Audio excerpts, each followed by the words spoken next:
I'm just getting everything ready. Thank you for being here. Here we are. What's up, dude? What's up, motherfuckers? What's happening, hammy? Cheers, mate. Top of the morning to ya. Here we go, mate. Top of the morning, huh? Here we are. Where are you humans at, huh? Where are you humans? Hello there. Just waiting until you get here. We're right here. We're right here. Team Humans right here, bud. Team Humans right here.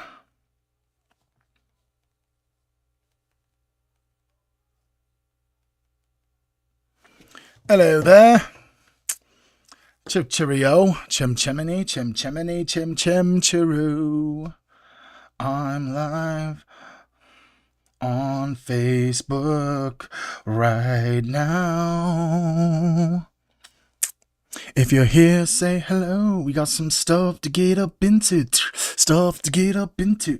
Stuff to get up into. If you're here right now, got some stuff to get up into. What's up, dude? How are you guys doing on this lovely Friday? What's up, dude? It's a fucking Friday, dude. It's a fucking Friday, dude. It's a Friday. It's a Friday. Who's here for the Friday stream? Here we are. Oh boy, do I got a whole bunch of stuff to get into today, bro. I've just been spending the last 25 minutes just going over the internet.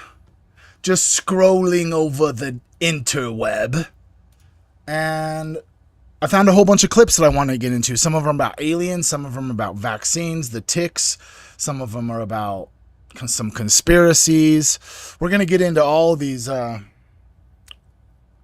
going to get into all these things here. What's up, Jose? How are you? Pretty Ricky, thank you so much for the subscription for 3 months, dude. Yeah, let's go, dude. Hell yeah, dude. Cobra Kai is up over on YouTube. Let's roll. What's up, Alan? What's up, Kyle Khan, Amanda Cooper, Kat? What's up, dude? If you're here, say hello. Drop your location in the chat. You know what time it is. Grand Rising, Brianna, Pretty Ricky, P-Wiz, Janet, Cynthia. We've got Giggles up in here. If you're in here, say what's up, dude. We got a doozy today, bro. We got about 2 hours to just deep dive into a whole bunch of different topics, bro. A whole bunch of different topics. Is there anything potentially that you guys want to talk about, or is there a topic that you would want to have me discuss? If there is, you could go ahead and just drop it in the chat. What's up from Indiana? Let's go. You could just drop your location up into the chat. Let's go. Hell yeah. Astro Strange, Grand Rising from Arizona. If you're here on Facebook, say hey. What's up? I really like your buzz cut. I like your cut, G. Grand Rising, guys. Cheers. How are you guys doing today? You know, it's Friday. Things are just going grand. I get my kids this weekend. Probably gonna interdimensional travel. I'm fucking sore, dude. I'm hella sore. Alabama, let's go. What's up, Alabama? I'm sore, bro. I hit a good exercise yesterday. My back is kind of hit. My chesticles, they are kind of sore, bro. You know when you just go hit that good bench press and then the next few days your chesticles just hurt, bro? Yeah, it's those pecs, the chesticles. Maybe that was just too suggestive. Maybe you guys didn't really vibe with that. What's up, Kanaka, Illinois? What's up? I did arm day, right. That was 2 days ago. My arms are still sore, bro. I'm just been hitting the fucking gym hard, bro. It's time to fucking wake up and get your health in order. If you this might be a call to action for someone who needs to fucking hear it, bro. Get your fucking ass and start moving your body and lifting some heavy weights and getting your heart pumping, dude. The fight for humanity, Team Human, is needed right motherfucking now, boy. You heard me? You heard me. I did stretch. You're right. Yes, I did stretch a little bit. I don't. You're actually. Thank you, Jose. Thank you for reminding me of that because I do actually need to stretch more, bro. I don't stretch as much as I should, bro. I've been drinking protein. I've been just getting up into it. Hell yeah. You guys ready for today's mindful message? I think I got a doozy over here. You know how it is.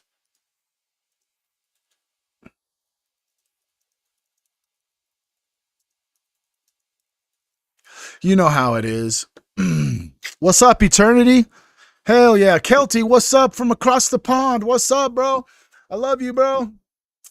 I love you, bro. Across the pond. Get the hearts in there. Get the freaking hand hearts in there, boy.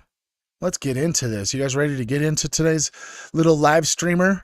If you're here on YouTube, say what's up. There's 2 people on YouTube. Hell yeah. If you guys wanted to. Facebook, this is for anyone seeing it now or seeing it later. If you guys wanted to just help the channel grow, player, all you got to do is you could just head over to Trip Over Drip on YouTube. You can see right here, I'm currently live right here, player. There's 2 people watching. If you just could, I'm trying to hit 1,000 subs, bro. If you're on Facebook and you're seeing this, I'm trying to hit 1,000 subs. I have 115 to go. If you could just jet over and just hit the subscribe button. I'll drop it in the comments right now, so it's just easy. You don't even have to do nothing. All you got to do is just click the link, bro. That's it. Click the link in the chat. I'm sure the people up over here, you know what I'm saying? Thank you. Yeah, I'm 115. 115. That's it. 115. That's it. 115. That's all I've got to do, bro. That's it. But you guys ready to get into today's mindful message? Let's get into today's mindful message, player. What's up, Maybelline? Maybe me Lee. I always just skim past that like Maybelline. It's Maybelline. Okay. Are you guys ready for today? Can we get some aliens or some third eyes in the chat if you're here and ready to get rolling? We've been killing time for about 7 minutes trying to get everybody up who's up in here. Here we go. You know how it is. I like to use these clips for later and post them on my social media platforms. So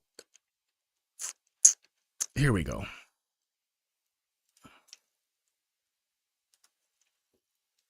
Have you ever noticed the people who are the most awake online are also the most exhausted?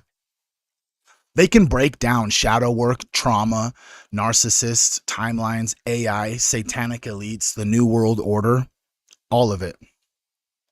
But they can't fall asleep without a podcast being on 2 times speed, and the 3 doom scrolls through their For You page.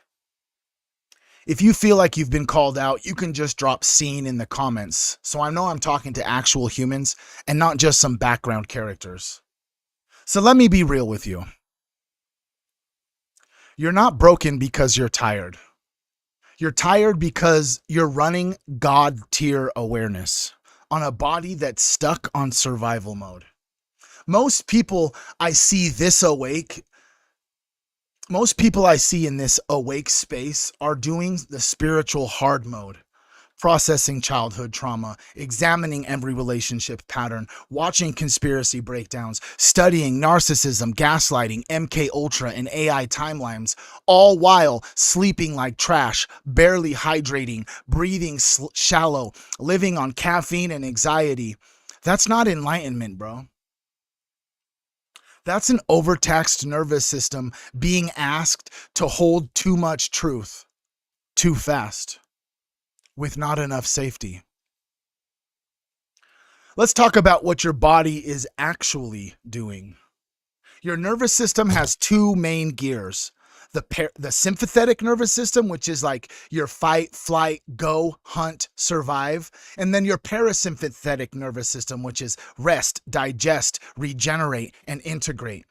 While you live in constant stress, money fears, relationship chaos, doom news, outrage content, plus old processed trauma, your system gets stuck in sympathetic overdrive. How do you know if you're in sympathetic overdrive? There are always signs, like you're always braced for something bad. Can't really even relax when nothing is wrong. You're overthinking 24/7. You call it hypervigilant or just how I am. But physiologically, this is where it tends to happen. Breath gets faster and shallow up in your chest. Your heart rate starts to speed up. Stress hormones like cortisol and adrenaline, they stay elevated. Digestion, repair, and immune function starts to dial down. Your vagus nerve, which is like a big brake pedal that shifts you back into rest and repair, it doesn't even get enough activation. So your baseline just simply becomes, I'm not safe. Now, if you add TikTok shadow work prompts, tell me about your childhood wound, everything is a psyop video, the elites are trying to wipe us out content, your mind calls it the awakening, but your body hears threat, threat, threat, threat. So of course you're exhausted. You're trying to become more conscious while your biology thinks that you're under attack. Awareness, though, of all of these threats, that's not your enemy. The problem is capacity. You're trying to stream 4K consciousness on a dialed up nervous system. Real awakening isn't, I know the most lore. It's, I can hold more truth, more complexity, more darkness without my system collapsing into panic, numbness, or aggression. The ability lives in your body, not in the comment section. And this is where your breath comes in. Slow, intentional breathing is like a language your nervous system automatically and actually understands. Research shows that slow, deep breathing shows that when you slow your breath to around 4 to 5 to 6 full breaths per minute, for example, like inhale for 4 seconds, exhale for 6 seconds, your body starts doing things differently. Your heart variability goes up, which means your system's ability to flex between stress and calm is actually more acute. Higher HRV is tied to better resilience and better emotional regulation. The vagus nerve, like we said, is like the brake pedal for your nervous system. It activates more, shifting you out of fight or flight and into rest and digest. Your heart and lungs drop into like a more coherent rhythm. They're smoother, they're more efficient, and it's less chaotic. Other research shows that actual certain breaths and cold exposure protocols can even voluntarily influence immune responses and inflammation, changing how your body actually even handles stress, bro. So in simple terms, with breath alone, you can send a real biological signal to your body that says, we are not in immediate danger and it's okay to come out of the bunker. You're not manifesting a yacht, bro. You're manifesting a regulated nervous system. And from there, everything else is going to get easier. If that just landed for you, could you please just drop the word regulated in the comments so I know that your system heard me and not just your brain? Now, one of my favorite parts of every topic we talk about, let's just go ahead and make this a little bit spiritual. Shadow work is everywhere right now. Journals, prompts, reels, meet your inner child, face your demons. At the core, shadow work is sacred, bro. It's bringing consciousness to the parts of you that you exiled. The rage, the envy, the neediness, the terror, the grief. But here's the catch, homie. If you go digging into all of that while your nervous system is already maxed out, you're not integrating shadow. You're just re-traumatizing yourself with spiritual language. Your body will relive the threat. Your mind calls it healing, but you're actually going to be wrecked for days. And then it feels like failure because you can't function. Trauma-informed folks are sounding the alarm about this. Deep emotional work without resourcing the body first can make symptoms worse, not better. So the new order of operations looks more like this. Just regulate your breath. Ground yourself, do some personal therapy, and then excavate. Not because you're weak, but because your nervous system is a container for your awakening. If the container is cracked, your light will leak out everywhere. But let's talk about your energy field for just a second. Your heart generates an electromagnetic field around your body. Your nervous system and breath patterns influence that field's rhythm and coherence. When you're jacked up on fear, rage, shallow breathing, your field is chaotic, like static on a radio signal. When you breathe slowly and deeply, like I said, your heart variability rate improves. Your heart rhythm actually smooths and your field becomes more coherent. And if you translate into spiritual language, your vibe literally stabilizes. You become less hijacked by other people's emotions, less sticky to low frequency drama, more naturally soothing to those around you. You walk into a room and people's bodies feel you before they understand you. That right there is being the light in the most grounded biological way possible. So here's what I actually think awakening in 2026 actually means. Yes, you see the lies. Yes, you see the generational wounds. Yes, you see the system that profits from your pain.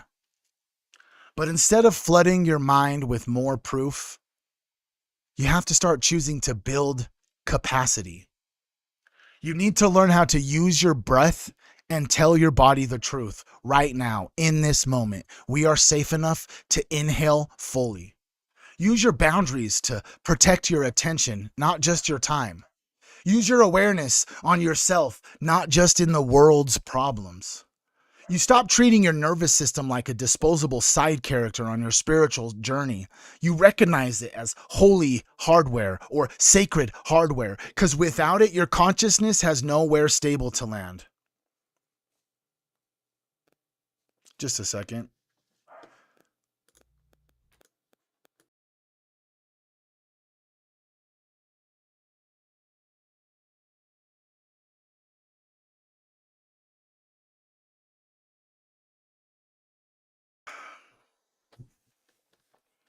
So before you watch the next 3-hour breakdown on how everything is doomed, ask yourself, have you even taken 10 conscious breaths today?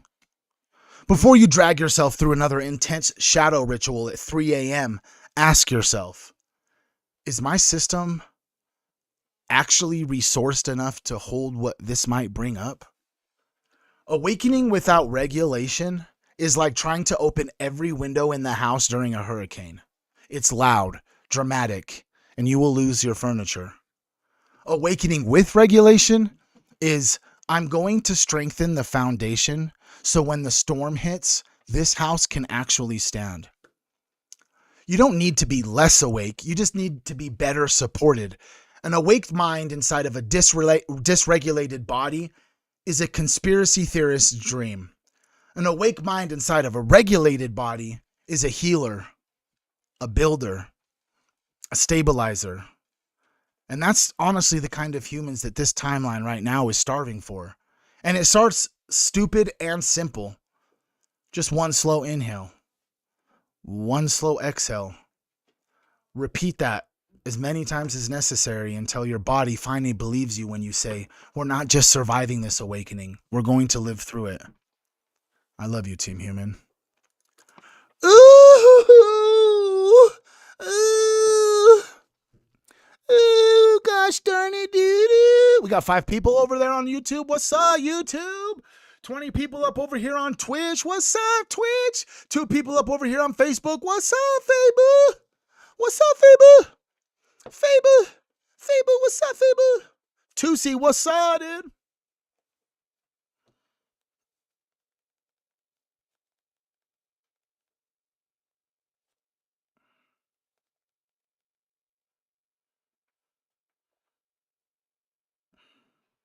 What's up, dude? What's up, motherfucker?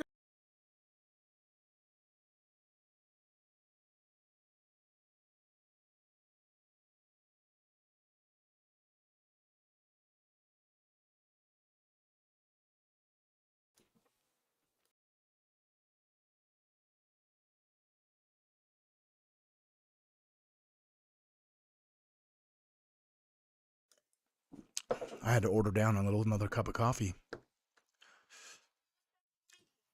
I said your name so you can come grab me some more Boff and Toff and Skoffalowski. You want to say what's up? What's up? They can't see you on Facebook. No, your name's Cletus.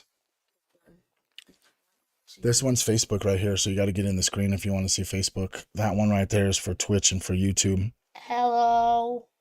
Tell him a dad joke. Why didn't the skeleton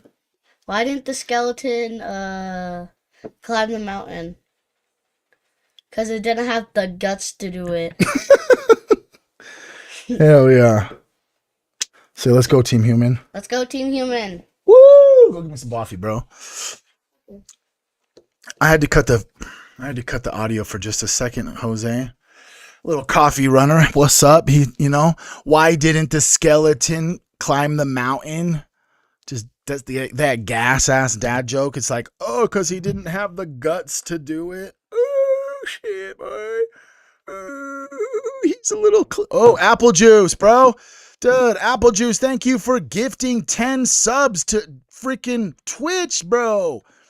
You're a beast, homie. Thank you. Thank you for being a friend. If you guys want to come up over on Twitch, we got this. Come over on Twitch. It's Trip Over Drip. Let me show you guys. Let me just show you guys real fast if you wanted to see it. You know what I'm saying? We'll come over here on Twitch like that. You can head over to Trip Over Drip on Twitchski. TripOverDrip.shop is for our shit. You know what I mean? We got that. Let's see. Do we get any more YouTube subs? We got one. We got one, bro. We got one sub. Because I'm chilling with the lights off, please go upstairs. Thank you. I like chilling with the lights off sometimes. I don't like all these fake lights in my eyes, bro. Thank you. Amen, brother. I did spill some. It's all right. Peace out. I'm going to tell one more dad joke. One more dad joke. Think of one. Why didn't the chicken cross the road? Because there was another chicken crossing. That one was a flop, dude. That one wasn't that good. Okay. Why did the light switch turn off? Why? Because the light switch turned off. Get out of here, fool. He says, why did the light switch turn off? Because the light switch turned off. Yeah, bro. No, on YouTube, bro, we only got 114 to go on YouTube. Let's go. Who we got up over here? Hell yeah. We got Lynn over on YouTube, Cobra, Astro Strange. Hell yeah. If you're here on YouTube, say what's up. Hell yeah. Hell yeah. Hell yeah, mom. Good. Shit, boy. Shit. Oh yeah, you know what time it is? We got a whole bunch of X clips to get into, player. We got a whole bunch of X clips. Because you never know what's really like happening on planet Earth, bro. You know what I'm saying? You just never know what's happening on planet Earth. And so the best way to kind of get a grasp of the things that are happening on planet Earth is just see the things that are put up here on the motherfucking, the boob tube. You know what I'm saying? The intranet, the matrix, whatever you want to call it. And so I just picked a whole bunch of clips of just things we're going to look at, talk about, see what you think, what I think. We're just going to try and decipher the matrix together. And the first video is the CDC admits that fluoride is poison. Fluoride is a neurotoxin that has many negative health effects, and yet your government just insists on dumping this wasteful and toxic product into your drinking water. So let's just hear what old fucking Schmuckarusko, the old schmuck, has to say. Pay attention now. CDC agrees with NRC that it is apparent that fluorides have the ability to interfere with the functions of the brain and the body by direct and indirect means. Yeah. Let's run that back. Let's hear it again. What did he say, bud? Just run that back a little bit. CDC agrees with NRC that it is apparent that fluorides have the ability to interfere with the functions of the brain and the body. It is apparent to the CDC that the fluoride disrupts the function of the brain and the body by direct and indirect means. Yes, CDC in connection with the Intergovernmental Work Group. It's correct to say that CDC does not have any data to any data on the tolerable upper fluoride intake for neurotoxic effects for infants? Yes. Okay. And you see how the definition also includes toddlers. Mm-hmm. So CDC does not have any data on the tolerable upper fluoride intake for neurotoxic effects on toddlers. That's true. The CDC does not have any data on what fluoride does to a toddler's brain. How fucking crazy is that, bro? He says they don't have any data, but yet they're just dumping it into our fucking water. Oh, it's probably because they want the third eye to dissipate and calcify and stop running efficiently. Can we get some third eyes in the chat? We're Team Humans, definitely Team Third Eye. They're definitely, our third eyes are under attack, homie. You know this, I know this. There's been 2 studies now from the Doctor Who's birth cohort in Mexico City, and there's been 2 studies from the Canadian cohort that Dr. Wayne Fear has been working on. All 4 of these studies have found significant... Only about 5% of the world's population is fluoridated. That's crazy. That's a crazy stat, bro. Isn't that a crazy stat, homie? Only 5% of the world's population is fluoridated, and more than 50% of that 5% live in North America. Like, how is that a thing, bro? How is that a thing? They're only just putting fluoride in Americans' water? And large associations between early life fluoride exposure and adverse neurodevelopmental effects. CDC agrees with Weird. NRC that it is apparent. Weird. The CDC doesn't have any data on that. Let's listen to the CEO of Pfizer, what he's got to say. I truly think the best days of Pfizer are ahead of us. I truly think the best days of Pfizer are ahead of us. Wait, Pfizer and Moderna, the ones that made the COVID vaccination? I truly think the best days of Pfizer are ahead of us. Because COVID was, for me, like a rehearsal, a prova generale, how you can mobilize. For me, it was like a rehearsal. The best days of Pfizer are ahead of us. Because COVID was, for me, like a rehearsal. Why would he say that? You know? I'm telling you, why would he say that? Why does he say that it's just like a rehearsal? And that, didn't Bill Gates say something about that there's going to be another pandemic? A prova generale, how you can mobilize an organization and do the possible against a named disease. We are after cancer and many other things in the years to come. I truly think the best days of Pfizer are ahead of us. Because COVID was, for me, like a rehearsal. Like a rehearsal. Why doesn't, I don't know, maybe maybe I'm just the one that feels like that's kind of fucked up to hear Pfizer's CEO say that, you know? Maybe he could have said it in just an easier way, bro. He could have just said, you know, COVID for me just provided a whole bunch of data that if a pandemic happens again, we can better handle the situation. He could have said it just like that. He could have said, we learned so much from COVID that we think that we have a better ability to prevent another pandemic and or be able to take care of a pandemic if it arises. Not COVID was a rehearsal. Weird, smeared, peered, geared, weird. Bill Gates is airily bombing America with tick bombs. A whistleblower pilot said that we were paid to spread ticks by air. My crew is paid huge money to fly low altitude missions in small planes, dumping millions of ticks twice a year. This season started earlier. Sealed boxes of ticks loaded and released over farms, forests, and rural areas. Farmers are already discovering identical mystery tick boxes dropped on their land. Lyme disease cases are surging at the exact same time Pfizer is about to rush out a new vaccine. Gates Foundation has funded research into genetically engineering cattle ticks. No ticks, no epidemic. No epidemic, they can't force us to take vaccines. This isn't nature running its course. It is deliberate and engineered biological release for profit.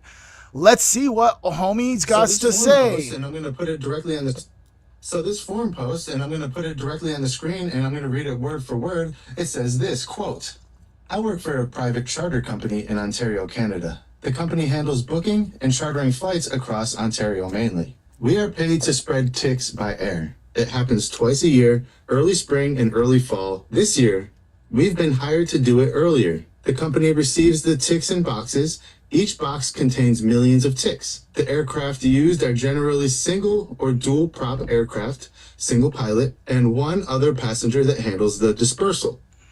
It pays a lot, and I mean a lot. Generally, the ticks are dispersed in several specific regions in Ontario, and it's always the same regions each and every year, thus far.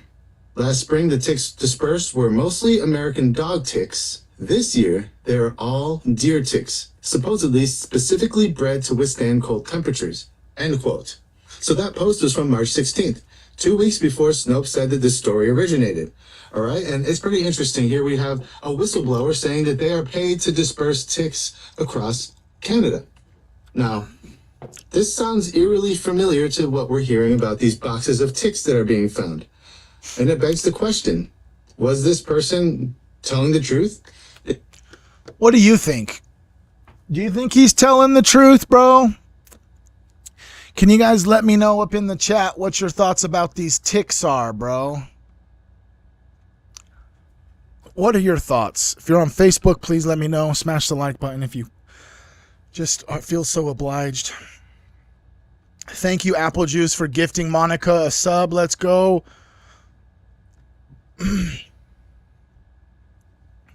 YouTube, what's up? You guys think it? I have not ever listened to the Nephilim Death Squad. Can you please elaborate in the chat what that is, Kiki? Maybe we'll check it out once I get through all these clips. Maybe we'll look at it. Maybe we'll listen to it.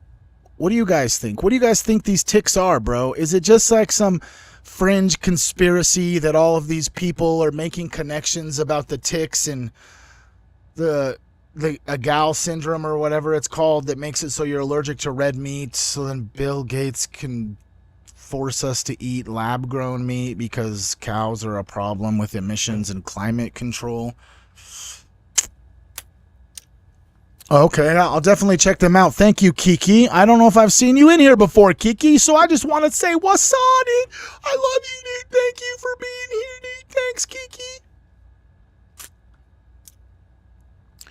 We've got 6 peeps, 17 peeps, 5 peeps. There's 5 peeps on Facebook, but nobody's really commenting very much. All right, I must be boring or something. You're an Instagram follower. Hell yeah. Thank you, Instagram. Thanks for coming over, dude. Let's watch this little clip. It says, historic evidence that the military-industrial complexes around the world have been working on anti-gravity aircraft technology. Let's just give it a whirl.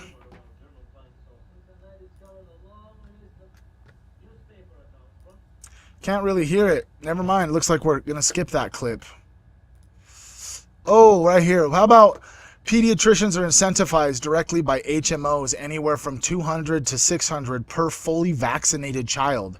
Some doctors and pediatricians are making $1 million annually just in the bonuses alone to get kids vaccinated. This is not medicine. This is a profit machine. Amen.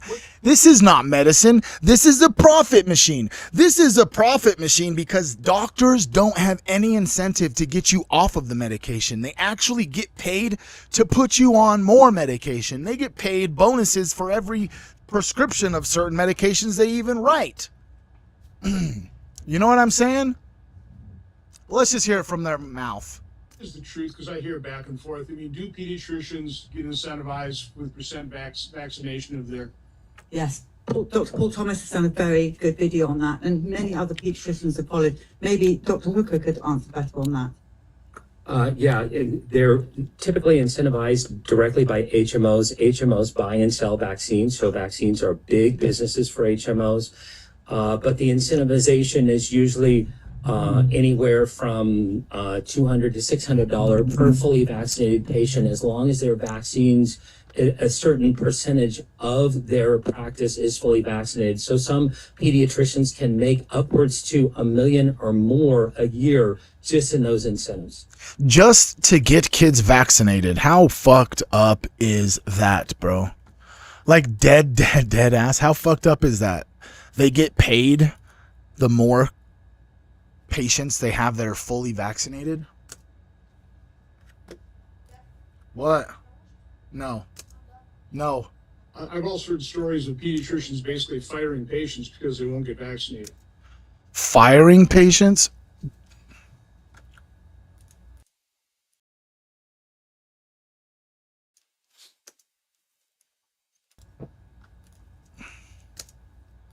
Because that's correct. We hear that story over and over again. And also the lies that the pediatrician tell us that our baby will die if we don't get vitamin K at birth. The baby will bleed out before it gets to the car. These stories, if you don't get the HPV vaccine, then you will die of cancer. These parents have told us these stories, and they're the same over and over again. How can they get away with lying like that to us, the parents? How can they get away with lying like that to parents? How can they lie like that to us? They've lied to all of us, if I'm being honest with you guys. Do you feel like they've been lying to us? Tell me, let me know. Yeah, fuck them. You know what I mean? Fuck the pediatricians, bro. Dead ass. There's a reason why planet Earth provides everything we need to live. And we have now realized that, like, the medicine field on the planet is literally just, like, for profits. It's just as disgusting as the fucking banking system. Maybe not as disgusting as the banking system, because the banking system just relies on everyone never having anything. But, I mean, if you don't have your health, then what do you really have, right? I just wanted to listen to this little clip right here from Candace Owens' podcast the other day with Anna Kasparian. Let's just hear what they got to say. And at its core, it's just he's being instructed to attack people who don't support Israel. It's crazy. It's absolutely insane. What are we getting close to? Yeah. That's my question. What are we getting close to? They don't feel like they're in control right now. They feel like an animal backed into a corner that's fighting and just lashing. Well, it's funny because they are in control of the levers of power, right? And that's definitely scary. I mean, don't get me wrong. I don't want to minimize that. But at the same time, they are no longer in control of the narrative. And Americans are waking up to just how much our government has been, I mean, for lack of a better word, infiltrated. Can we just get the word awake, even in Facebook, in Twitch, and in YouTube? If you're seeing this now live, or if you're seeing this later, I just want to kind of get a little, I just want to prod just a little bit. Just a little question for you. Are you awake to the information available to you that would lead you to believe that America, not just America, but like all of the governments, potentially, allegedly,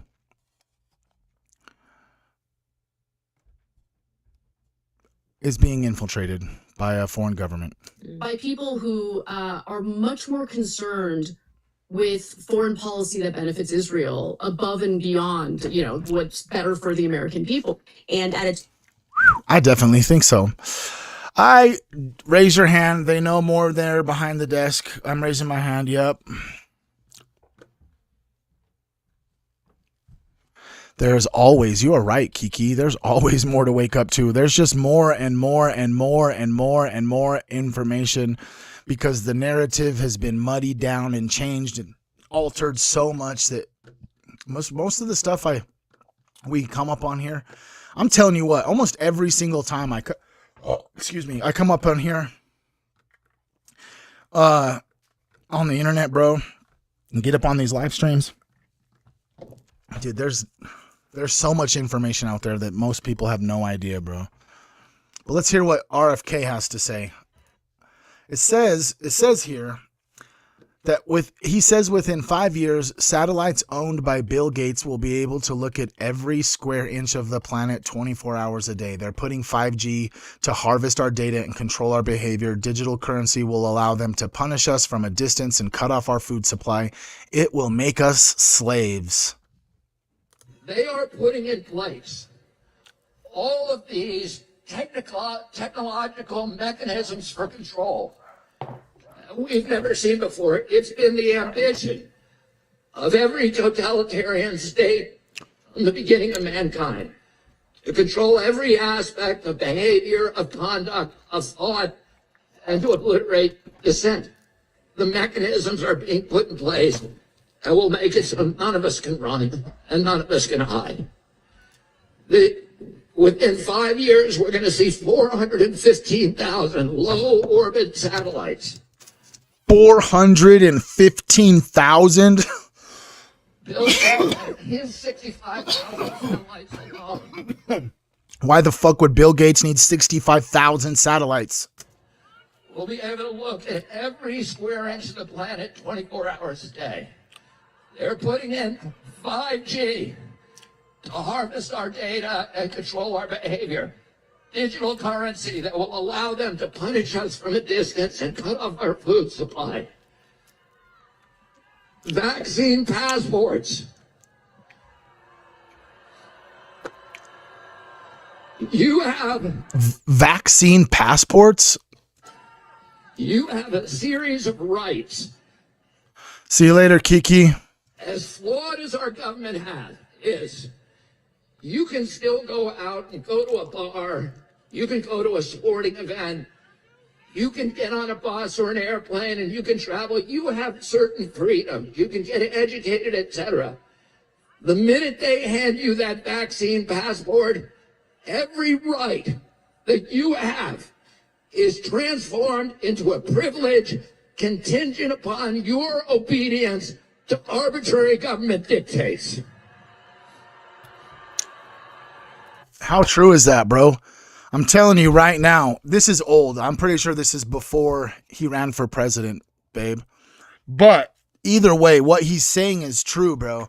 If they roll out digital currency and all of this stuff, it's literally going to be a privilege-based society, all strictly based off of your obedience. And you're going to have to do literally whatever it is that they say. He did switch up, just like all of them do as soon as they get into the swamp, don't they? We could just play clip after clip after clip after clip after clip after clip of how they switched up. Let's just hear Duncan Trussell talk for a minute. This bizarre hybrid. On one side, you've got kind of like, somebody who's been living in the world of the transhumanists for decades. Somebody who, like, that's his life. It's a tech bro. And on the other side, you have someone who appears to be taking the book of Revelation literally, right? So it's this combo meeting. And so it felt like he was saying that there might be a way to patch the book of Revelation. Like a tech guy being like, we can control alt delete the book of Revelation. I think there's a way we can, like, maybe forestall the emergence of the Antichrist. You know, that there could be things that, so in other words, you're taking it literally, but maybe the book of Revelation is like more of an invitation to fix the apocalypse. When I've always taken it, if you decide to take it literally, is more of like, this is just sort of what you can expect when, like, pre-singularity, whatever you want to call it, collapse of civilization. This is what happens at the end of things. And, there are all these things you should look out for, but also sort of unavoidable. Do you think he takes it literally? Do you think he really believes this stuff? Or do you think there's some sort of, like, ulterior motive? Because it seems so strange. Like, there's been all these articles coming out, like the New York Times and the New York Post, how, I haven't been there, so I don't know, but, like, how Silicon Valley has been transformed into this, like, Christian, like, mega city. And they're trying to paint, and people like Peter Thiel are trying to paint Christianity onto everything that's happening in Silicon Valley. There's like this big church there, and Silicon Valley's been historically like an anti-religious place. Right. There's been no religion in Silicon Valley. Right. Well, I mean, I think what's really interesting about Christian eschatology and like Ray Kurzweil, sort of Terrence McKenna's singularity predictions, is you're looking at basically the same thing. What's up, Marie Moon? Marie Moon, what's up, dude? First time chatter, let's go, dude. Hell yeah. Like, probably, there's a reason. What's up, dude? And we're just listening to old Danny Jones and Duncan Trussell talk about Peter Thiel and the Antichrist. That clip's pretty much over, though. All of a sudden, everything's just, oh yeah, this is weird. This is a weird one. We're getting into some weird stuff here. Let's just listen to what it has to say. I'm telling you, Alcatraz is not more protected than, this. I mean, prisons are not more protected than this. The Biden administration did everything they could to make sure you did not know anything about the children that were coming across the border, the 300,000 that were missing, that remain missing, and the horrors that they went through. Rapes, little girls loaded up with birth control pills because the parents who sent them on this journey alone know that they're going to be raped. The number of tragedies that happened to them. And one of the people that has been, I think, a real hero in this, first of all, the group, the Texas Department of... It's disgusting, bro. It's disgusting. Doesn't that make you sick? That makes me sick. That the parents knew and just filled them with birth control as they sent them on their way on this journey to America, knowing that they're going to be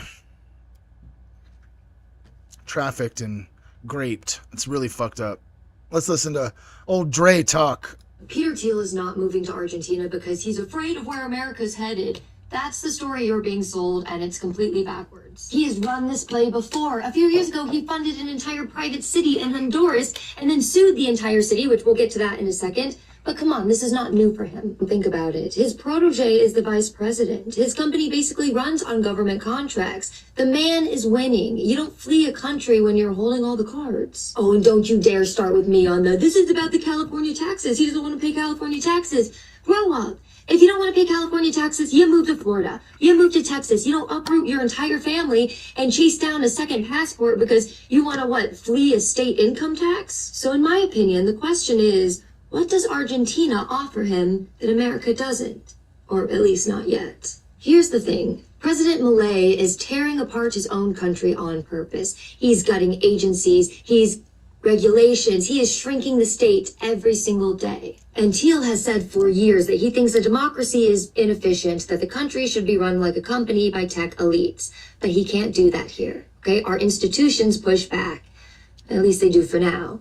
Down there, the president is already clearing ground for him. Okay, so back to Honduras. Peter Thiel in 2017 funded an entire private city called What's up, Lily? Prospera. It has its own laws, its own court system, its own tax system. It's basically a country inside a country. And when Honduras looked at Prospera and said, I don't know if that's healthy for our country, and tried to shut it down, Peter Thiel hit him with a $10 billion lawsuit. And this tells you exactly how much he cares about this country. America was never his home. It was his platform. Men like him don't have a home. They collect them. They collect mansions, passports, jurisdictions, all so that not one single nation's rules have to apply to them. Meanwhile, the rest of us are governed by our country. So no, he's not running from America. He is no man of America. He's building the thing that comes after democracy, and he's building it in the place where it's already falling apart. And he's making himself a citizen so that no one can touch him. That's the real story. That's the story that they're not going to tell you. Damn, that definitely sounds way more realistic than he's scared of where the future of America is going. You know what I mean? It's so insane, bro. How about Planned Parenthood? Let's see what this clip says. Don't we all? Planned Parenthood, huh? Senior executives have been caught bragging about selling aborted baby parts. I just want a Lamborghini, she says. It's been years since I talked about compensation, so let me just figure out what I think we're getting at. If this is in the ballpark, then that's fine. If it's still low, then we should talk about it. I want a Lamborghini.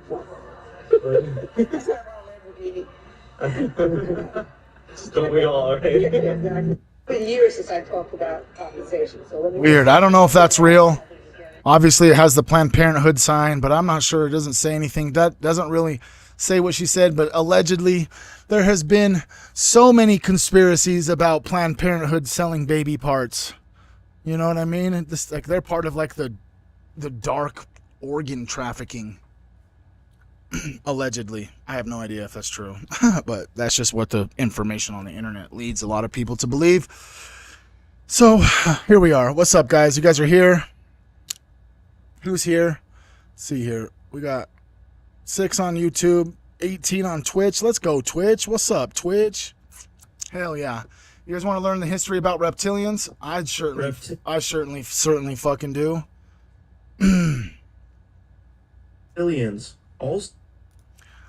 I'm just really obsessed with the reptilians, bro, because I definitely think that there are reptilians living among us and potentially have infiltrated the human species and politics and governments, and they're allegedly down to the last stop on the human trafficking thing, because that's where the kids or the people who are trafficked allegedly get eaten, is once it gets to the reptiles. Reptilians, also known as the lizard people, are supposed reptilian humanoids, which play a prominent role in science fiction, ufology. The Associated Press in 1988. Lawman says he saw a lizard man. And conspiracy theories. The idea of reptilians was popularized by David Icke, a conspiracy theorist who claims shapeshifting reptilian aliens control the Earth. Who...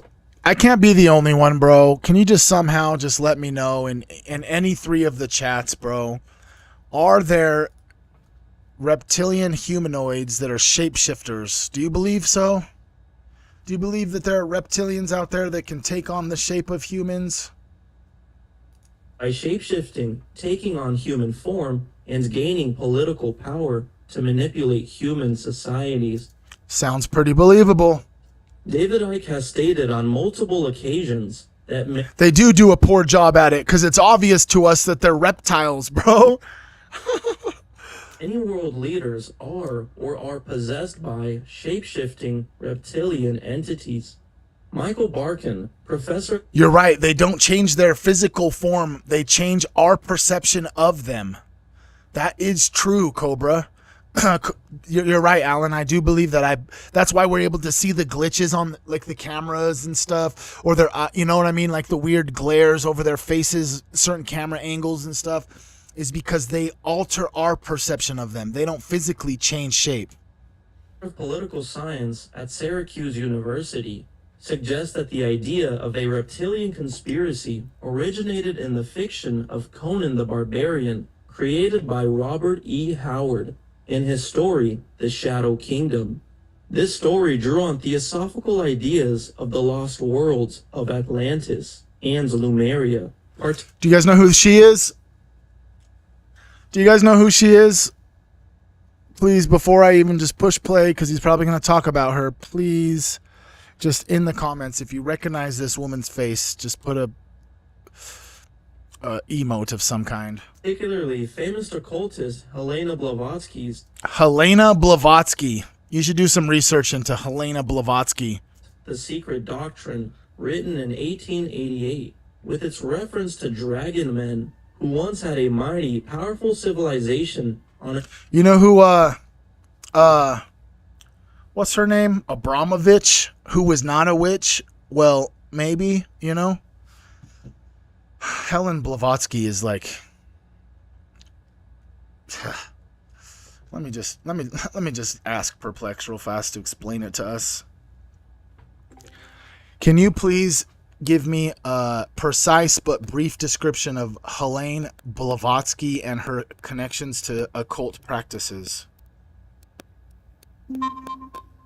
Helena Blavatsky was a Russian spiritualist and author who co-founded the Theosophical Society in the late 19th century. She traveled widely, claiming to study under Hindu gurus in India and Tibet, and she promoted theosophy, a blend of pantheistic philosophy, spiritualism, and esoteric teachings. Blavatsky claimed to have extraordinary psychic powers, and her major works, like Isis Unveiled and The Sefer Doctrine, explored mystical experiences as paths to spiritual insight. However, she was also accused of fabricating occult phenomena, leading to investigations that labeled her a fraud, though some later disputed those findings. A Lumerian continent. Howard Serpent. Whoa, it said Lumeria? We gotta go back, sorry. In 1888, with its reference to dragon men, who once had a mighty, powerful civilization on a Lumerian continent. Howard Serpent men were described as humanoids with human bodies and snake heads, who were able to imitate humans at will, and who lived in underground passages, and used their shape-shifting and mind control abilities to infiltrate and control humanity. What about our secret, deep underground bunkers? You know, the American government has a whole bunch of just deep bunkers into the mountains, bro. Is that where the lizard people live? And then they just have like tunnels underneath the White House, and then they just like walk out into the Situation Room looking like a human. But really there's potentially or allegedly just like some crazy tunnel into this deep mountain base. In the early 1900s, American occultist Maurice Doreal, also known as Claude Doggins, claimed that during a 1925 visit to the Great Pyramids of Giza, he discovered a set of ancient emerald tablets belonging to the Egyptian deity Thoth, whom he reimagined as a king of Atlantis. Thoth the Atlantean, who ruled over the city of Kemet for 40,000 years. Kemet is where chemistry came from, which was the city that Egypt is called now, is the city of Chem. Doreal then claimed to have translated the text, which he published as the Emerald. They definitely live in Mount Shasta. You're right, bro. Tablets of Thoth the Atlantean. After this strange apparent encounter, he wrote a pamphlet entitled Mysteries of the Gobi that described a serpent race with bodies like man, but heads like a great snake, and an ability to take human form. These creatures also appeared in Doreal's poem, The Emerald Tablets. Philosophical ideas and fiction tend to reveal a lot of truth that reality seems to obscure. Behind every myth lies a truth.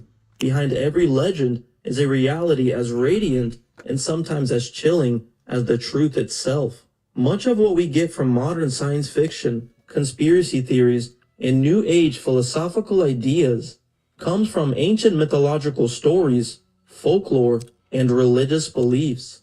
Here are some reptilian entities that can be found in comparative ancient mythology from many different cultures. Boreas is the Greek god of the cold north wind, described by Pausanias as a winged man, sometimes with serpents instead of feet. Cecrops is the mythical first king of Athens. He was described as half man, half snake. Chalk, the Maya rain god, depicted in iconography with a human body, showing reptilian or amphibian scales, and with a non-human head, evincing fangs and a long pendulous nose. The Dragon Kings were creatures from Chinese mythology, sometimes depicted as reptilian humanoids. Glykon was a snake god who had the head of a man and the body of a serpent. This entity was working. Isn't that just like the reason I guess I resonate so much with like the reptilian lens, right? Is because I'm obsessed with ancient cultures and histories. And one of the things that connects to ancient cultures is they all worshipped. You have to like understand the gods they worshipped. And there's a lot of ancient cultures that worshipped or, I guess in a sense, had some holy divine connection to, whether it's like the fucking snake temple in Cambodia or it's just like these reptiles, bro. Worshipped by ancient Roman cults and is a prominent figure in Gnosticism. The Gorgons were reptilian sisters in Greek mythology who had serpents for hair, such as Medusa. The Lamia was a child-devouring female demon from Greek mythology. depicted as half human, half serpent. The Nagas are reptilian. The Nagas. Remember that? I'm going to show you, bro. Let me show you the Nagas, dude. That is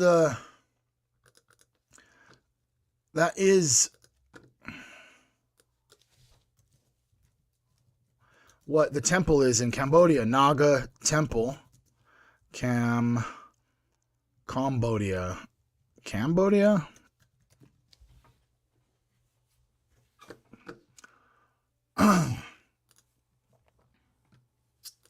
Oh, you mean like this stuff? Like these huge ass snake heads? This statue with all these snakes?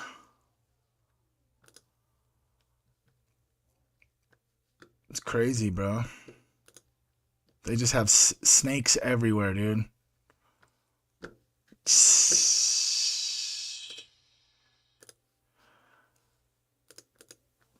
Beings from Hindu mythology, said to live underground and interact with human beings on the surface.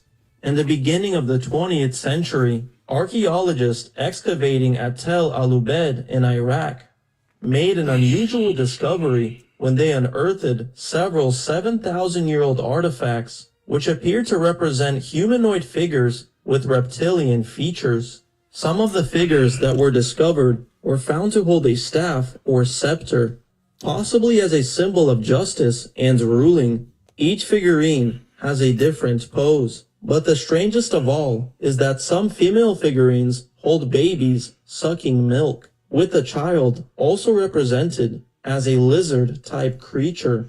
The figurines are presented with long heads, almond-shaped eyes, long tapered faces, and a lizard-type nose. What exactly they represent is completely unknown. Have any of you guys seen these little statues that are like holding little baby reptiles? They're like in ancient Mesopotamia. According to archaeologists, their posture, such as a female figure breastfeeding, do not suggest that they were simply ritualistic objects, but possible depiction of entities.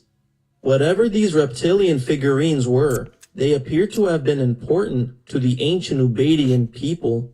We know that the serpent was a major symbol used in many societies to represent a number of gods and entities. I believe the Bible and an apocryphal book found within the Dead Sea Scrolls will give us great insight concerning the identity of these reptilian entities. In the Bible, there is a class of angels called the seraphim. Wait a second, the seraphim? We've talked about the seraphim, haven't we? Seraphim are high-ranking angelic beings. The seraphim are described in the book of Isaiah as beings immensely close to the glory of God, whose sole purpose is to display that glory. The word seraphim in the Bible means fiery serpent. Weird. Fiery serpent, huh? In their divine form, the seraphim are described as fiery serpents with wings. This sounds like our traditional depiction of dragons found in comparative mythologies of many ancient cultures. The serpent in Eden was possibly a seraphim reptilian entity that would have been a glorious dragon accustomed to flying. Weird, just like the snake inside the Garden of Eden. It just all seems weird, bro. If this is the case, it does have an eagle eating a snake. Does that mean that Western civilization, the eagle, America, has infiltrated the snake population in Mexico? The reason that the flag depicts this eagle eating the snake is because it's like the American elites or the Western civilization is combating the lizardarian people in the earth in Central America? Maybe, I don't know. Punishment God gives the serpent for deceiving Adam and Eve makes a lot of sense. In the book of Genesis, God tells the serpent that one of his punishments is that he has to crawl on the ground all the days of his life, no longer flying in his glorious form. There is a book found within the Dead Sea Scrolls called the Testament of Amram. Of Amram? I've never heard of that before. Can you please explain to me what the Testament of Amram is from the Dead Sea Scrolls? I searched the web, but I'm not finding detailed information on the Testament of Amram specifically. It may be a fragmentary text associated with the Dead Sea Scrolls, but I don't have enough specifics to give you a thorough explanation. If you'd like, I can keep looking. Also known as the visions of Amram. In the Bible, Amram is the father of Moses. Weird. Weird.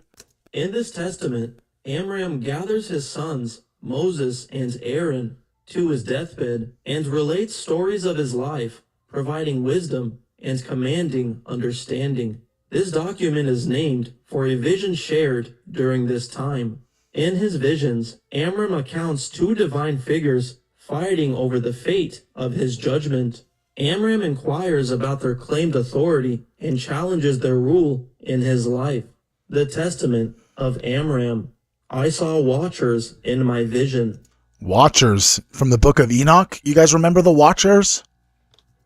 A dream vision, and behold, two of them argued about me and said, and they were engaged in a great quarrel concerning me. I asked them, you, who are you?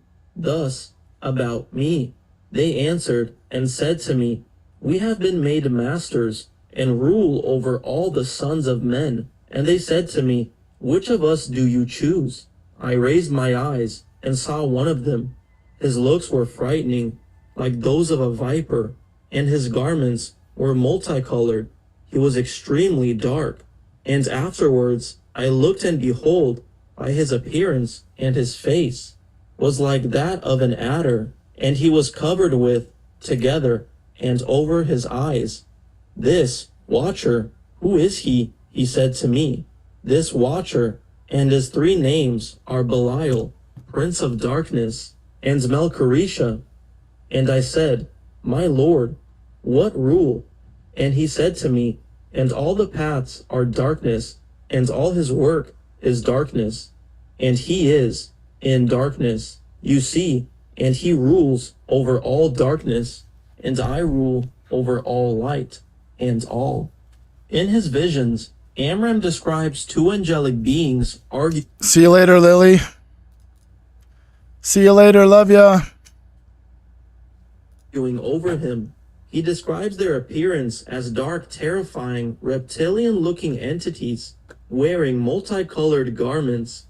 It's quite possible that the reptilian gods and entities we find in mythological stories, folklores, and alien encounters are actually the class of fallen rebellious angelic beings known as the Seraphim and their Nephilim children. These entities and their children presented themselves as the ruling class of humanity back in ancient times.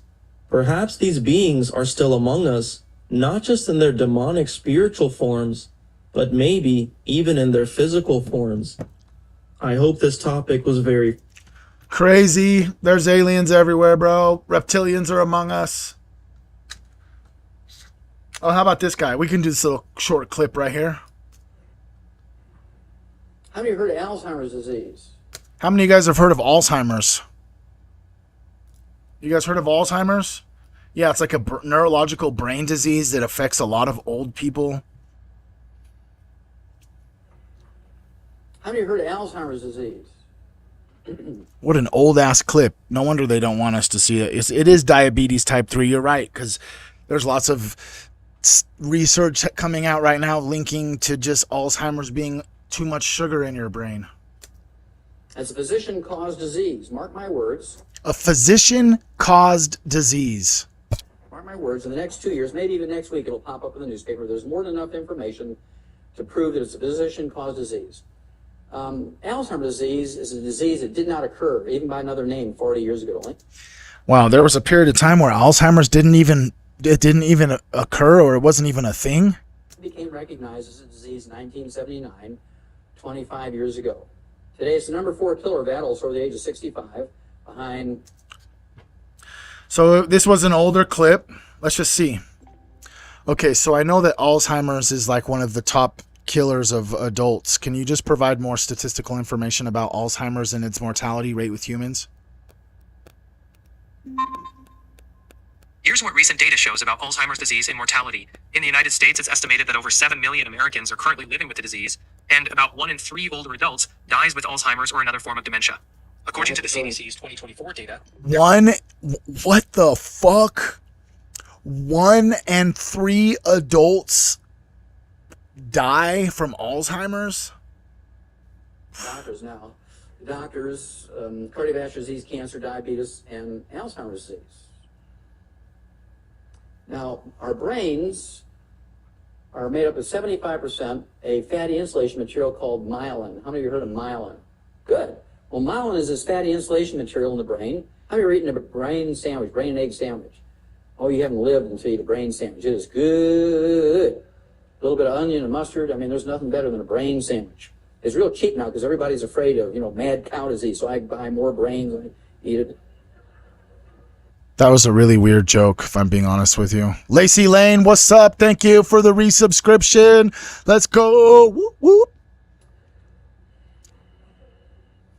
At any rate, this myelin makes up 75% of our brain weight. It's so important to the animal and human brain. Myelin is 75% of our brain weight. And myelin is 100% cholesterol. 100% cholesterol. So they said that we needed to get rid of cholesterol. They told you to lower your cholesterol. Why, when you lower your cholesterol, as you get older, your brain is actually starving for it. Weird. Oh, here's another Anna Kasparian about the FBI covering some shit up. We all know the FBI job. does. I mean, I one thing that really stood out to me was the guy who first attempted to assassinate Donald Trump. I'm forgetting his name right now. I don't know why. Thomas Crooks? But there were 3 assassination Or Matthew Crooks? attempts in. Yeah. I think his name is Matthew Crooks. There we Yes, go. perfect. Okay, Matthew Crooks. So Tucker did this really great special on the lack of investigation into that and how much we were lied to by our FBI. Like the fact that the FBI told us that, oh, there's no online trail of this guy. And it turns out, no, he was actually pretty active online. Why did you lie to us about it? And then he played a video of Kash Patel testifying about it in front of a congressional committee. And Patel was like, I can't disclose that information because there's a trial, except there isn't a trial. Crooks is dead. So, we want to learn more about his motives. Like, where is he from? How did this happen? What were the security failures? How come no one in the Secret Service got fired over this? We're not getting any answers. So I look at our government, I'm just like, this is all kabuki theater, and these people don't represent us. They don't care about our safety. They don't care about our country. They don't care about the injustices that get carried out against, some of the biggest public figures in the country. So, how the hell am I supposed to trust this government? And it makes me increasingly angry, to be honest with you, when you see how much of our money, how much of our earnings goes toward a government that squanders it. Amen. You think that if Matthew Crooks and that assassination attempt in Butler, Pennsylvania was just a test run, because then he knew that once everyone thought that he was almost assassinated, that allegedly he just knew for a fact that he could really change the political market with the assassinations attempts, and then we just seen 4 more after that? Seems weird, doesn't it? It just seems weird that all of these attempts on his life keep happening. All right, let's just you guys are just getting a little glimpse of how my brain works, bro. It's we're just all over the place. All these clips are just moving here, moving there, moving here, moving here, moving here. That's just how my brain works all of the time. So we're going to go ahead and just watch this Joe Rogan clip about astrophysicist Michelle Thaler talking that aliens use quantum entanglement to travel instantaneously. Let's hear what she has to say. I hope your listeners, I don't want to get, I want people to come along with us. No, they're coming along. Yeah, I don't want to say things that sound so stupid. You don't sound stupid. Let's just hear what she has to say. They're like, why are they saying this? So please stop me if we need some more background. This does not sound stupid in any way, shape, or form. But the idea of quantum entanglement, we should explain that to people. Yeah. And what it essentially... Raise your hand or put a hand in the emoji if you've heard me talk about quantum entanglement. Quantum entanglement, quantum entanglement. It means is if things are entangled, they're connected regardless of the distance. Yes. And it could be immeasurable amount of distance. We are entangled. You know, all the breathing and the love language stuff we do, where we like talk love and positive energy to each other, where we are entangled. We've done breathing exercises where our frequency raised at the same time. You know, we've done meditations. Our particles entangled. That means that my particles can influence your particles instantaneously whenever I choose to, and vice versa. Your particles are entangled with my particles and can affect my particles whenever you choose to. We're entangled for life. I love you guys. Team Human's the best, for real. Any distance. Like, yeah, literally the beginning of the universe distance, like 13.8 billion light years away distance.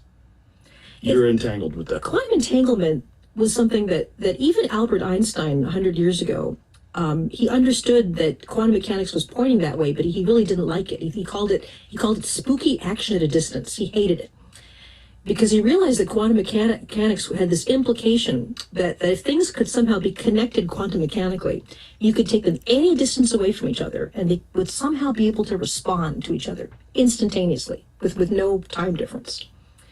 And he didn't think that would ever actually happen. And then back in the mid 1990s, we started to do experiments with atoms, and we found out that it was real. That it can start off pretty simply. You have two atoms that are in an orbit around, so an atom has a nucleus of protons and electrons in the middle. I'm sorry. An atom has a nucleus of protons and neutrons. The electrons are flying around in orbits around the atom. Two electrons can be in the same orbit only if they're spinning in different directions. They have an angular momentum. It's called spin.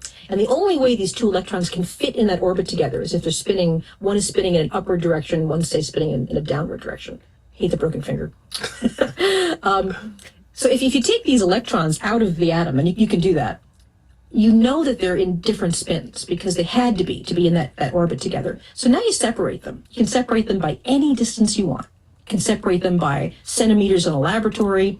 The Chinese have done this up to the space station that they run and back. You could conceivably do it to another galaxy. If you take those electrons and you separate them, you know. What's up, Amy, Kyle, Jose? What's up? If you're on Facebook, say hey. What's up, dude? That they were spinning in opposite directions. So if you take an electric field and you change the spin of one, the other one immediately changes in response. Regardless of the distance. And we know this to be true. We've done this. And the amazing thing is the universe is saying these two things are the same quantum mechanical system. They're basically the same object. They're connected to each other. They're entangled together. And it doesn't matter. Space and time don't matter. You separate them in space, any distance you want. How does that work? The universe says the space and time between them doesn't matter. They're the same system. To me, that's the real intriguing thing about, could a civilization learn how to harness that? You're not really even having to worry about traveling from one part to another. Did you watch the Three-Body Problem show? Yes. Yeah. So you have these things called sophons, right? And sophons are entangled to this alien civilization. And they can respond instantaneously because they're entangled. Yes, I mean that's fantastic science, and as far as I can tell, that could be theoretically possible. Yeah. Well, that's what's bonkers, is that we are made out of all this stuff that's entangled. What's it entangled to? Is it entangled to stuff inside a black hole right now? Is it entangled to stuff that is on the other side of the universe from us? If the Big Bang had all of this stuff in a small volume at once, are we entangled to everything in some way? Are we entangled to everything? I truly think that I'm entangled with everything. If you think we're entangled to everything, just right. I'm entangled to everything. Thank you for being here. I love you guys so much. Thank you so much. It just means the world to me. You guys come and chill with me and just talk about all the crazy stuff underneath the sun, bro. Seriously. I mean, is a part of me quantum mechanically right now in the Andromeda galaxy? Yeah, actually, that would be the implication. I mean, talk about. I don't think we understand. Is that what happens when you experience the dimethyltryptamine breakthrough? Is that you're just going and connecting to other entangled particles with you in a different frequency or different reality? Yeah, what reality is. I really don't. What does it mean? Are we all What's up, David? somehow the same particle entangled to each other? Are we just the same particles entangled to each other? And it's that way with everything? I think so. You know, are we connected to everything? Yes, I 100% with every fiber of my being believe that to be 1,000% true. All at once? I mean, that could be where physics is taking us now. That's bananas. It's very difficult to think about when you think you're a person in Austin, my feet are on the ground. Yeah. Here I am touching this desk. I'm going to get in my car later and go get something to eat. No kidding. You got to feed the cat, right? Yeah, but that's not really what's going on. It's way more complex, way bigger. You were speculating that could be how some advanced, super advanced, intelligent life form travels. It's always been more compelling to me than the idea of taking a spaceship and traveling somewhere. This seems super crude. Yeah. That seems like the idea of making a horse fly. Yeah. Yeah.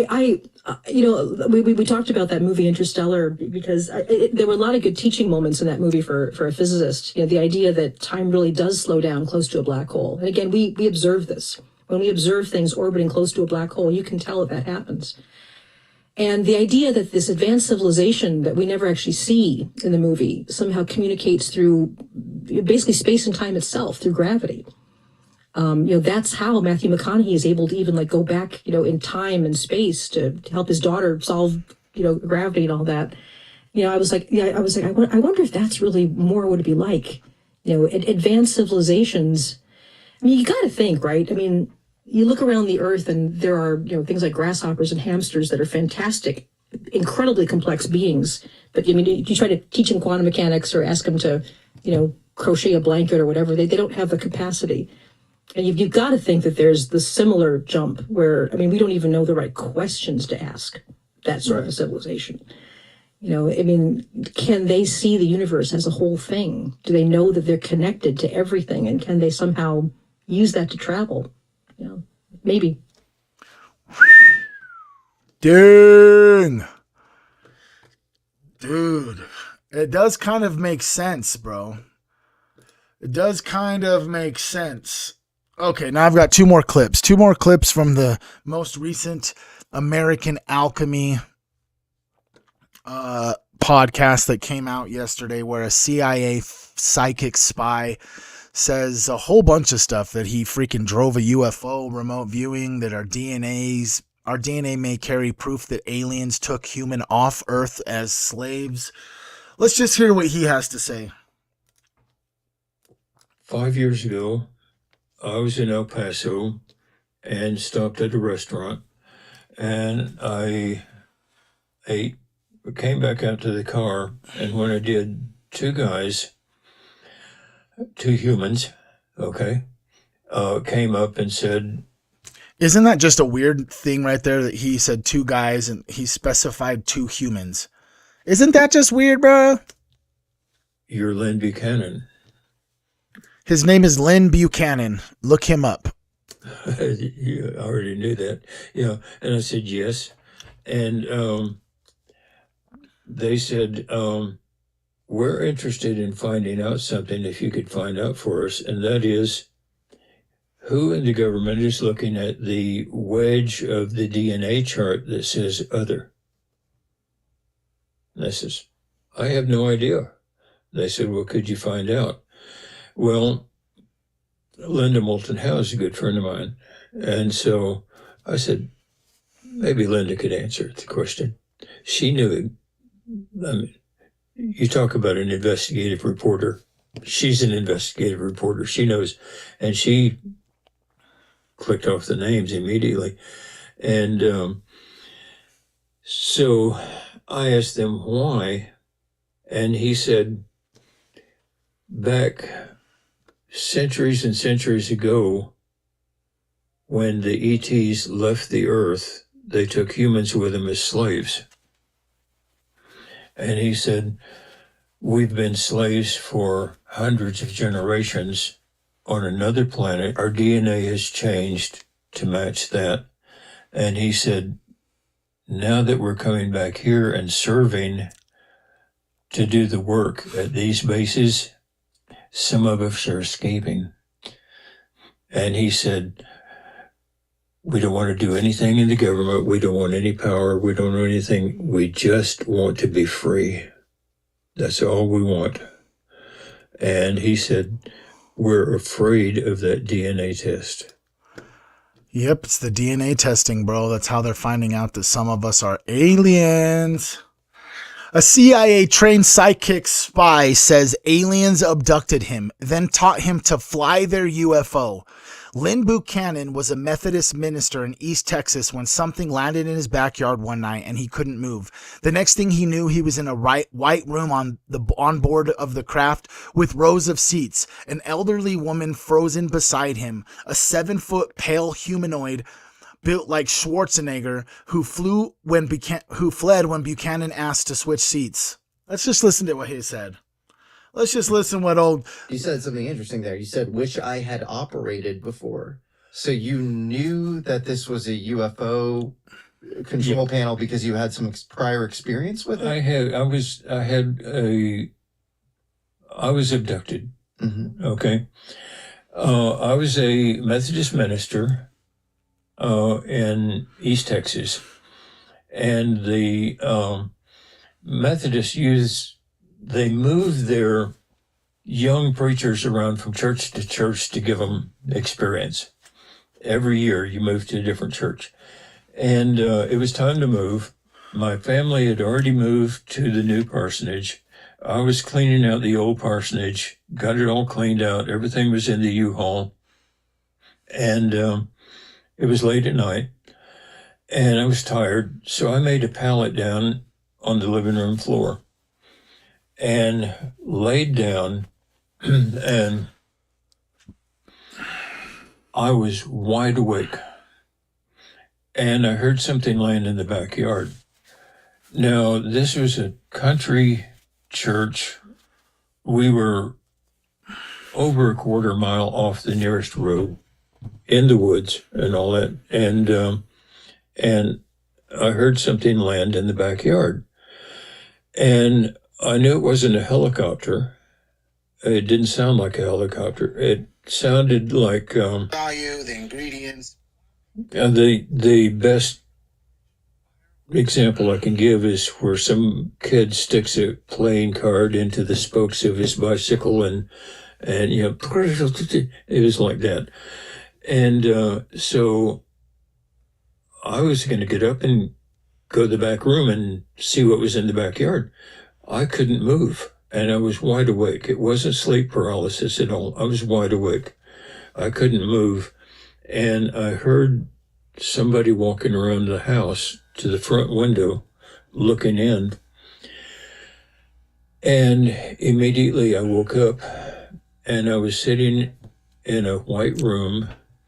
There were 2 rows of seats, and I was sitting here. There was an elderly woman sitting here. I tried talking to her and she was just frozen. And there were empty seats over here in the window. Now, when I fly, I have to have a window seat. I can't deal with being inside. You know, I have to have a window seat. Especially on a UFO. Well, no, in a plane. And so I was sitting there, and this tall, muscled up, must have been 7 feet tall, and muscled up like Arnold Schwarzenegger, and just pale as could be, came into the room there, and I said, "Excuse me, can I sit by the window?" He got this look of fear on his face and turned around and ran out. And so a few minutes later, a little gray with 3 of these big guys huddled behind the gray for protection, you know, came in, and the gray started talking to me, and I would nod, almost going to sleep, and then wake up. Finally, the gray said, "You know, we've got work to do. Come with me." He took me up front. He was the pilot. And he had me kneel down in front of the control panel. With me kneeling down and him standing, we were eye to eye. So that tells you his size, you know. But I was watching him. He was talking. We were talking to each other and all that. We would land. The tall white guys would go out and come back in, and I guess they were picking up more people. We'd take off again, and finally he said, we're going on a long jump now. And so we went on this thing where we didn't land for quite a while. And I said, I've been watching, can I try it? And he said, no, human hands are too small. Well, I have some very large hands. And so he said, put your hand up. And I put my hand up. He put his up, and his were almost the same. We were almost the same size hands. And so he said, I'll let you try. And I tried it and didn't wreck the place. I didn't wreck the thing, but he was standing right over me just in case, you know. And so I tried it, and I learned how to do it. Anyway, we landed at some place that was not Earth. And the sky was black. The sun was out, but very dim. And looked out the window, the front window, and there were two other ships. There was a string of people going. And I asked him, what do you do here? And he said, we're a medical team. He said, we catch a lot of diseases going around space. And he said, we have no immunity, but you people are like antibody factories. We use your antibodies for health. And he said there are only three of our ships and all that. What the fuck? Doesn't that just sound so crazy to even hear someone? I don't know. I was up over here watching some clips of this podcast that dropped yesterday, I think. And it says that we're antibody factories, bro, and they maybe are taking our antibodies so that their immune system is better when they go to other planets, bro. What the shit, dude? Oh, shit. What the fuck, dude? You said something interesting. You said, wish I had operated before. So obviously you got to take that stuff with a grain of salt, dude. You know what I'm saying? We are so important, bro. We are so important. Every single one of us is important, bro. And if nobody's told you today, I love you, bro. If you want to help support the Trip channel, Trip Over Drip, you know what I mean? You guys want to help support the channel, support, lead, direct it, and help. You can come over to tripoverdrip.shop. Let me just copy this and just drop it in the chats where it's needed. Tripoverdrip.shop.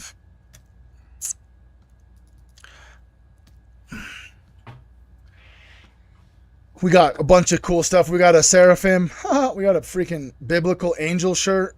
Trip Over Drip. Super dope. Be not afraid. Nobody's told you today. I love you. We got some Team Human merch. The hybridization, you know what I'm saying? The hybrid theory. Team Human. We got lots of stuff. We got tote bags. We got stickers, hoodies, crew necks.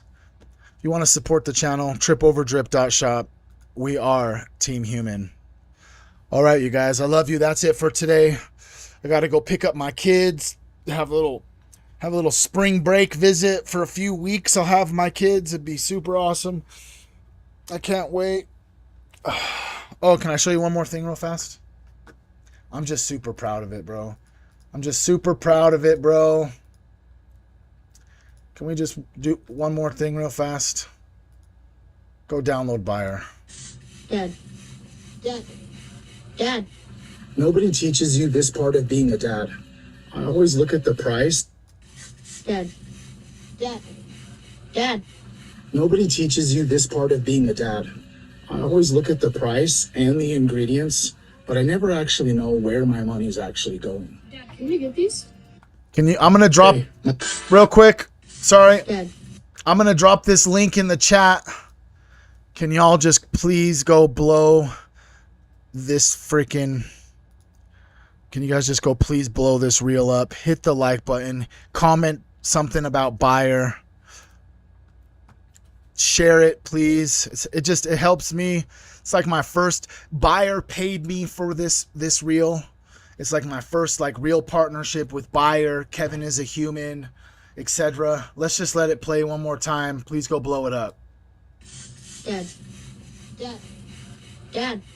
Nobody teaches you this part of being a dad. I always look at the price and the ingredients, but I never actually know where my money's actually going. Dad, can we get these? So I use Buyer. Super easy. Scan the barcode, and it pulls up the nutritional value, the ingredients. But what I'm paying attention to is that it's owned by a mega corporation. Buyer will literally tell me who owns every product with a barcode. See, just when I thought I was buying a good cereal that's healthy, it's owned by a mega corporation. It just feels a lot better spending my hard-earned money and knowing who I'm giving my money to. So vote with your dollar and download Buyer today. Shit, boy! Ooh, thank you guys. Thank you guys so much for believing in me. And thank you for believing in Trip Over Trip. Team Human forever.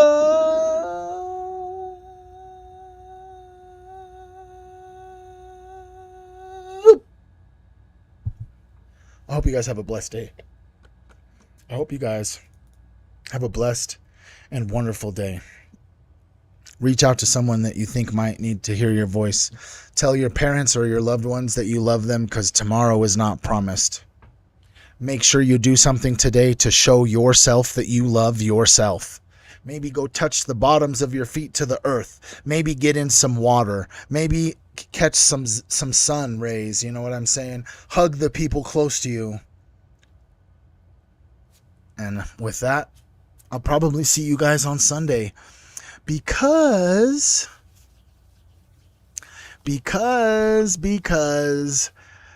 I'm pretty positive that I would like to announce that Sunday evening, Kevin is a Human is going to be joining me up on the stream. That's in the works for Sunday. Kevin is a Human is going to be getting up in here. Is going to be getting up on here. We're going to be doing a little dual stream, you know what I mean? We're going to be talking to Kevin is a Human, bro. Kevin is a Human is the owner of Buyer. He's also my friend. It's not just like a business transaction. He's my friend. He's my brother from another mother. And so it just seems right that the first person that I dual stream with has to be him. And then I actually need to reach out to Ben Owens right now, bro. Ben Owens, where are you, player? Oh, yeah, you know who Ben Owens is? The guy that went to Jeffrey Epstein's island and got kidnapped. Yeah, he's my homie. I'm just going to be talking to him, you know, trying to get him up on the stream. I'm trying to get a connection to maybe get freaking Ian Carroll up in here. If me and Kevin as a Humans one blows up, maybe Ian will want to jump on. You know what I'm saying? It's in the works to get this rolling to where I can get Zach Loft up on here, bro. There's lots of things that are moving. Pieces are moving. Doors are closing, but doors are also opening. And it's happening for me. And if it's happening for me, then our particles are entangled, and it means that it's happening for you. So if you're struggling right now, just realize doors are closing so doors can open. But if you're not aware or in the present moment to be able to see that the door is open, then you're just going to sit there and just tell yourself that you're lost and you don't know where to go and you don't know what direction to take. You have to breathe. Be in silence. Listen to your thoughts. Energetically cleanse your body. Because in this present moment, that's where divinity is. That's where God talks to you, is in the present moment, inside of your being. And with that, we'll see you guys on Sunday.